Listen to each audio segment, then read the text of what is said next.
આલુ પરોઠા એક સ્વાદિષ્ટ વ્યંજન છે જે મોટે ભાગે નાસ્તામાં અને જમવામાં પીરસવામાં આવે છે.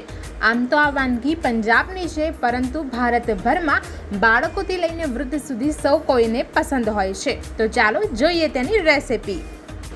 સૌપ્રથમ એક પરાતમાં એક ચારણી મૂકીશું. તેની અંદર 2 કપ જેટલો ઘઉંનો લોટ એડ કરીશું.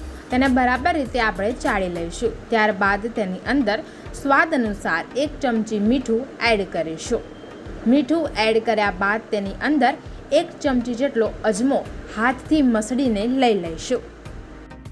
ત્યારબાદ એક સારી ફ્લેવર માટે 1 ચમચી જેટલી કસ્તુરી મેથી એડ કરીશું.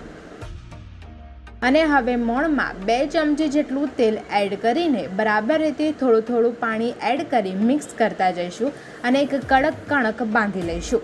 બહુ ઢીલો પણ બાંધવાનો નથી. ત્યારબાદ તેને હવે એક સાઈડ પર મૂકી દઈશું. હવે આપણે બટાકાનો માવો તૈયાર કરીશું. તેની માટે અહીંયા મેં 500 ગ્રામ જેટલા બટાકા લીધા છે, જેને બાફી લીધા છે. હવે આપણે બટાકાની છાલ ઉતારી લઈશું. ત્યારબાદ હવે આપણે બધા બટાકાને મેશરની મદદ વડે બરાબર રીતે મેશ કરી લઈશું. હવે તેની અંદર એક ઝીણી સમારેલી ડુંગળી એડ કરીશું. તેની અંદર થોડા ધાણા અને 1 લીલું મરચું એડ કરીશું.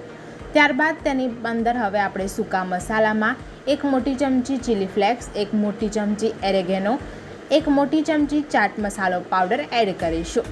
હવે ત્યારબાદ ચપટીક હળદર, 1 મોટી ચમચી લાલ મરચું પાવડર, 1 મોટી ચમચી ધાણા જીરું પાવડર, સ્વાદ અનુસાર મીઠું એડ કરીશું. જો તમને ગમતું હોય તો લીંબુનો રસ પણ એડ કરી શકાય. ત્યારબાદ હવે તેને આપણે બરાબર રીતે મિક્સ કરી લઈશું. તો આપણો ટેસ્ટી અને ચટાકેદાર એવો બટાકાનો માવો તૈયાર છે. જો મસાલો ટેસ્ટી હશે તો જ પરોઠા સારા બનશે. હવે આપણા લોટની અંદર આપણે 1 ચમચી તેલ નાખીને બરાબર રીતે મસળી લઈશું. તો હવે લોટ પણ તૈયાર છે. તો હવે આપણે એક મોટો મીડિયમ સાઇઝનો લુવો લઈશું.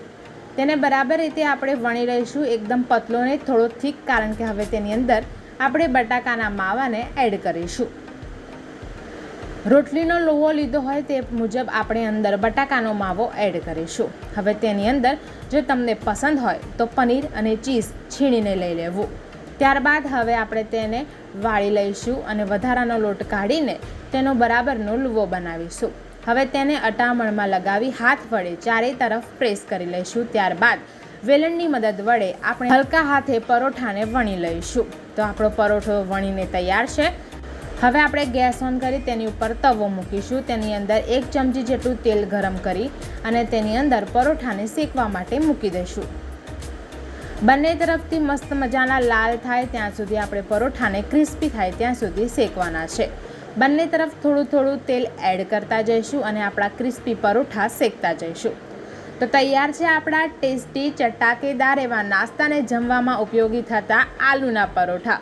તો હવે તેને ચા સાથે, દહીં સાથે, કેચઅપ સાથે કે લીલી ચટણી સાથે સર્વ કરો અને એન્જોય કરો. તો આવી જ ક્વિક, હેલ્ધી અને ટેસ્ટી વાનગી જોવા માટે મારી ચેનલને સબસ્ક્રાઈબ કરો.